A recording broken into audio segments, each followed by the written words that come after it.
नमस्कार दोस्तों। आखिर ऐसा क्या हुआ जब खुद महादेव भगवान शिव ने अपने भक्त के लिए खाई लाठी। दोस्तों, भोलेनाथ समस्त देवों में सबसे भोले देव माने जाते हैं। इसी भोलेपन के चलते शिव शंकर अपने भक्तों पर बहुत जल्द ही प्रसन्न हो जाते हैं। हमारे हिंदू शास्त्रों और धर्म ग्रंथों में भोलेनाथ के भोलेपन की कई कथाएं आदि पढ़ने और सुनने को मिलती हैं। दोस्तों, आज हम आपको भगवान शिव की एक ऐसी कथा का और स्थान के बारे में बताने जा रहे हैं जहां भोलेनाथ अपने एक भक्त के लिए नौकर बनकर रह रहे थे। यूं तो दुनिया के हर कोने में जगत व्यापी शिव शंकर के कई मंदिर स्थापित हैं, जिनमें कई रोचक कथाएं जुड़ी हैं, मगर जिस मंदिर के बारे में आज हम आपको बताने जा रहे हैं वो सबसे अद्भुत मंदिर माना जाता है। यह मंदिर बिहार के मधुबनी जिले के भवानीपुर गांव में स्थित है, जो उगना महादेव और उग्रनाथ मंदिर के नाम से प्रसिद्ध है। मान्यता है कि इस मंदिर में भगवान शिव ने स्वयं महाकवि विद्यापति की नौकरी की थी। महाकवि विद्यापति, जिनका जन्म सन 1352 में हुआ, भारतीय साहित्य की भक्ति परंपरा के प्रमुख स्तंभों में से एक और मैथिली के सर्वोपरि कवियों के रूप में जाने जाते हैं। कहा जाता है कि ये भगवान शिव के बहुत बड़े भक्त थे। इस बात का प्रमाण उनके शिव भक्ति पर रचित कई गीत रचनाओं को देखने से मिलता है। पौराणिक किंवदंतियों के मुताबिक भोलेनाथ विद्यापति की भक्ति और रचनाओं से बेहद प्रसन्न थे। एक दिन भगवान शिव उनके घर नौकर बनने की इच्छा हुई। फिर क्या, महादेव एक साधारण से व्यक्ति का वेश धारण करके पहुंच गए कवि विद्यापति के घर और उनके यहाँ नौकरी करने की इच्छा जाहिर की।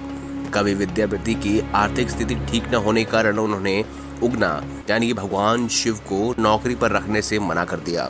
लेकिन भगवान शिव सिर्फ 2 वक्त के भोजन पर रहने के लिए तैयार थे। एक दिन विद्यापति राजा के दरबार में जा रहे थे। उगना भी उनके साथ चल रहा था। तेज गर्मी और धूप के कारण विद्यापति का गला सूखने लगा। आसपास जल का कोई स्रोत नहीं था। विद्यापति ने उगना से जल का प्रबंध करने को कहा। भगवान शिव ने थोड़ा दूर जाकर अपनी जटा खोली और एक लोटा जल ले गए। विद्यापति जब जल पिया तो उन्हें गंगा जल का स्वाद आया। उन्होंने सोचा कि इस वन में यह जल कहाँ से आया। विद्यापति को संदेह हुआ कि उगना स्वयं भगवान शिव हो सकते हैं। जब विद्यापति उगना को शिव संबोधित कर उनके चरणों में पड़ गए तो शिव को अपने वास्तविक रूप में आना पड़ा। शिव ने कवि विद्यापति के साथ रहने की इच्छा जताई, लेकिन उन्होंने कहा कि मैं तुम्हारे साथ उगना बनकर ही रहूंगा। मेरा वास्तविक परिचय किसी को भी पता नहीं चलना चाहिए।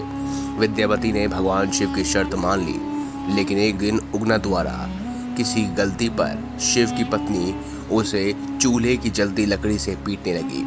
उसी समय विद्यापति वहां आ गए। उनके मुंह से निकल गया, ये साक्षात भगवान शिव है, इन्हें तुम लकड़ी से मार रही हो। जैसे ही विद्यापति के मुख से ये बात निकली, शिव अंतर्ध्यान हो गए। अपनी भूल का पछतावा करता विद्यापति पागलों की तरह वनों में भगवान शिव को पुकारने लगा। अपने प्रिय भक्त की ऐसी दशा देखकर भगवान उनके समक्ष प्रकट हो गए। उन्हें समझाया कि अब मैं तुम्हारे साथ नहीं रह सकता, परंतु उगना के रूप में जो तुम्हारे साथ रहा, उसके प्रतीक चिन्ह के रूप में अब मैं एक शिवलिंग के रूप में तुम्हारे पास विराजमान रहूंगा। उसके बाद एक स्थान पर शिवलिंग प्रकट हो गया। आज की तारीख में उग्रनाथ महादेव का नाम प्रसिद्ध मंदिर मधुबनी जिला में भवानीपुर गांव में स्थित है। इस प्रसिद्ध मंदिर के गर्भगृह में जाने के लिए 6 सीढ़ियां उतरनी पड़ती हैं। ठीक वैसे ही जैसे उज्जैन में महाकाल मंदिर में शिवलिंग तक पहुंचने के लिए 6 सीढ़ियां उतरनी पड़ती हैं। तो दोस्तों, ये थी भगवान शिव की खास कहानी। अगर आपको हमारी ये वीडियो अच्छी लगी है तो इस वीडियो को लाइक करें, हमारे चैनल को सब्सक्राइब करें और इसे ज़्यादा से ज़्यादा शेयर अवश्य करें। धन्यवाद।